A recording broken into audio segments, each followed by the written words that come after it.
Voilà, donc Fatou Diom. Fatou Diom est une franco-sénégalaise.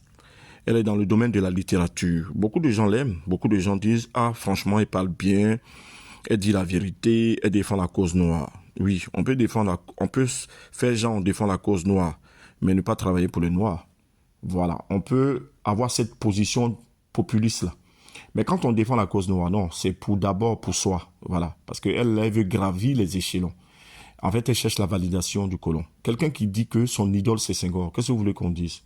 C'est comme si quelqu'un disait que son idole c'était le général de Gaulle ou son idole c'était le moustachu. Les choses sont claires, oui ou non? Voilà. Quelqu'un qui dit que son idole c'est Houphouët-Boigny, je pense que il faut classer cette personne-là. Cette dame-là, c'est vraiment une imposture. Voilà, elle est dans la supercherie. Ce qu'elle veut là, c'est de finir comme son idole à l'Académie française. Oh, la dame ne fait que défendre la langue coloniale matin, midi et soir. C'est pas parce que tu parles la langue coloniale, c'est le fait de l'histoire. Voilà, on fait avec pour le moment. Mais c'est pas de là à défendre la langue coloniale, il y a un problème. La dame dit que la francophonie même, c'est une bonne chose. Ce n'est pas un instrument politique. Mais c'est vraiment, c'est prendre les gens pour des cons.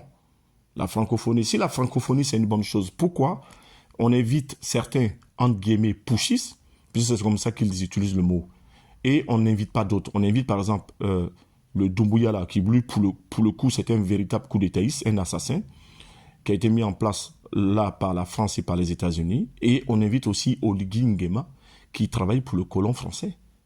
Voilà, donc on comprend, et de l'autre côté, on n'invite pas, par exemple, les présidents de l'AIS. Pourquoi? Parce que eux, ils ont dit, ils ont fait. Ibeka fort, Ibeka ke, Assimi fort, Assimi ke, Tiani fort, Tiani ke. Ça veut dire quoi? Ça veut dire qu'ils ont dit, ils ont fait. Ils ont dénoncé les accords coloniaux, la non-double imposition. Voilà, la France, pendant longtemps, disait, oui, les entreprises françaises là n'ont pas à payer les impôts dans nos pays. Comme ça aussi, nos entreprises n'ont pas payé les impôts en France. Sauf que quand on fait le bilan là, zéro entreprise en France, toutes les entreprises françaises là, tranquilles. Voilà, donc IB a dit non, il faut changer cette donne-là. Ça ne nous arrange pas parce que nous, on n'a aucune entreprise là-bas. Donc, c'est pas la peine. C'est un accord colonial. Et aussi, il y a les conseils militaires, la dénonciation de la présence militaire française, etc., etc. Donc, les gens ont réussi à se débarrasser. Il reste encore une dernière chose là, c'est la monnaie, quoi. Mais ça serait tardé. Voilà, donc on voit bien que aujourd'hui, bizarrement, ces gens-là qui parlent de souveraineté africaine, d'autodétermination, de se prendre en charge, Fatou Diom dit oui, il faut arrêter de demander l'aide à l'Europe. Ok, on a des gens qui demandent plus l'aide à l'Europe, qui refusent l'aide de l'Europe parce que ce n'est pas une aide d'ailleurs. Aujourd'hui, bizarrement, elle se tait pire, elle est critique. Elle est critique, puisqu'elle est là, oui, la démocratie, là. Vous voyez, c'est de l'imposture. Ces gens-là sont des chevaux de Troie. Voilà. Ils sont utilisés à tout moment parce qu'en réalité, ils veulent se coller au colon pour manger. C'est la dénonciation ventrale. Il n'y a aucune idéologie là-dedans. Voilà. Elle est bien vue en France, elle fait tous les plateaux de télé. C'est la noix la plus préférée. C'est la noix préférée des Toubabs. Voilà, vous comprenez, nègre d'intérieur. Voilà, voilà la situation. Je vais vous faire écouter une vidéo et vous allez comprendre tout ce que je suis en train de vous dire là. Ah, il faut reprendre ces vidéos, vous allez prendre le temps de décortiquer, de bien analyser. Ne vous fiez pas aux mots. Quelqu'un qui dit des mots et qui ne suit pas après, les actes ne suivent pas là, c'est pas la peine. Voilà, parce que on peut dire une vérité. Parce que si on dit par exemple, oui, il faut que l'Afrique se prenne en charge, mais nous tous on est d'accord. Donc, c'est pas parce que quelqu'un a dit ça que quelqu'un a raison. Après, quand la personne va développer en disant non, la France n'a rien à voir, la France ne fait rien, non. Faut avoir même l'intelligence de quand même remettre en cause. Voilà, c'est important. Donc, on va écouter cette vidéo-là et j'espère que vous allez pouvoir la partager derrière, commenter et puis liker. Voilà. L'aide apaise la conscience des donateurs et soulage momentanément les bénéficiaires. Mais elle ne garantit l'autonomie à personne. L'Afrique ne peut pas tout attendre de l'Europe. Et moi, j'en ai assez quand je parle avec des Africains. Souvent, on me dit, l'Europe doit nous aider. L'Europe doit nous aider. C'est comme si j'étais dans la maison de mon père et je dis que le voisin doit me nourrir.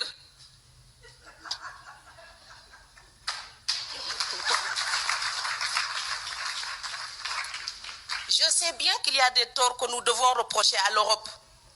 Mais 3 siècles de reproches poche ne changeront pas notre destin.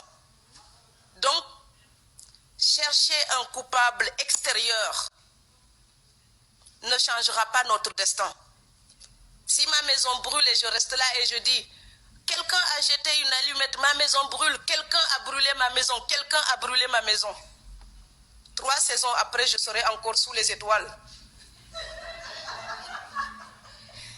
Donc oui, l'Afrique peut reprocher des choses à l'Europe, oui, mais les défaillances de nos dirigeants d'aujourd'hui, nous ne pourrons pas les justifier, les légitimer uniquement en accusant l'Europe. Ce serait nous mentir à nous-mêmes.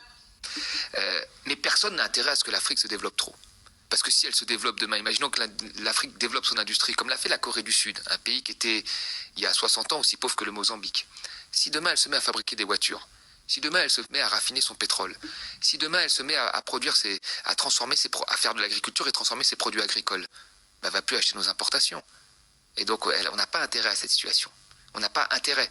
Donc la volonté des pays riches fait de la géopolitique aujourd'hui, hein. Partout on voit bien, elle n'a pas intérêt à ce que ces pays se développent, c'est réel. Maintenant, si j'étais à la place des Africains, c'est très difficile. C'est-à-dire que moi, la première chose que je ferais, c'est déjà, je serais beaucoup plus agressif dans la négociation. Parce que si vous n'avez pas de financement, alors vous pouvez tenir des grands discours, c'est toujours agréable, mais une fois qu'on passe au concret, c'est quoi l'Afrique aujourd'hui concrètement? Comme elle n'a pas accès au financement, comme elle ne maîtrise pas les biens qu'elle produit, dans les volumes comme dans les prix, eh ben, elle essaye de faire aujourd'hui, pour qu'il y ait de l'activité, d'attirer le plus d'investissements directs étrangers, en faisant des zones franches où on paye très peu d'impôts, en disant voilà, c'est la seule façon qu'on a de relancer l'économie. Ce qui ne lui permet pas non plus à côté, parce qu'elle ouvre la voie finalement au loup, ce qui ne lui permet pas de développer son industrie, même si elle avait des financements.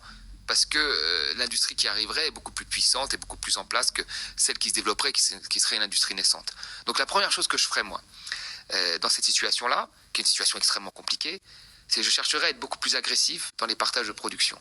C'est-à-dire que quand il y a une compagnie étrangère qui vient, il faut lui imposer des choses. Les pays du Golfe, le Qatar, les Émirats en leur temps, quand vous veniez vous installer chez eux, pour quoi que ce soit, hein, vous deviez donner une grosse partie, plus de 50%, à un autochtone, à un habitant local, de l'investissement. C'était obligatoire. L'OMC a tout fait pour dégommer ça, mais certains pays ont tenu, sauf quand ils en ont vraiment besoin, ils font des dérogations au